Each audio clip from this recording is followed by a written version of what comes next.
بسم الله الرحمن الرحیم۔ شروع اللہ کے نام سے جو بڑا مہربان نہایت رحم والا ہے۔ یا بنی اسرائیل اذکروا نعمتی التي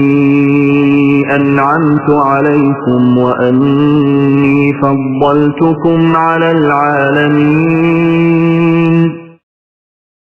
واتقوا يوما لا تجزي نفس عن نفس شيئا ولا يقبل منها شفاعة ولا يؤخذ منها عدل ولا هم ينصرون وإذ نجيناكم من آل فرعون يسومونكم سوء العذاب يذبحون أبناءكم ويستحيون نساءكم وفي ذلكم بلاء من ربكم عظيم وإذ فرقنا بكم البحر فأنجيناكم وأغرقنا آل فرعون وأنتم تنظرون وإذ واعدنا موسى 40 ليلة ثم اتخذتم العجل من بعده وأنتم ظالمون ثم عفونا عنكم من بعد ذلك لعلكم تشكرون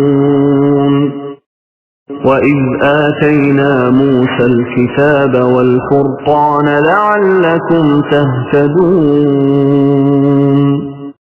وإذ قال موسى لقومه يا قوم إنكم ظلمتم أنفسكم باتخاذكم العجل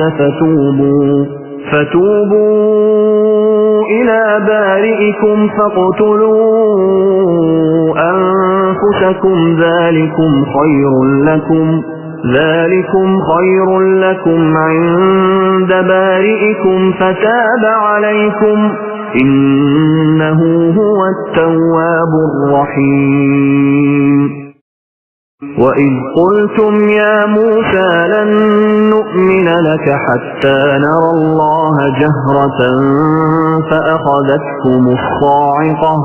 فأخذتكم الصاعقة وأنتم تنظرون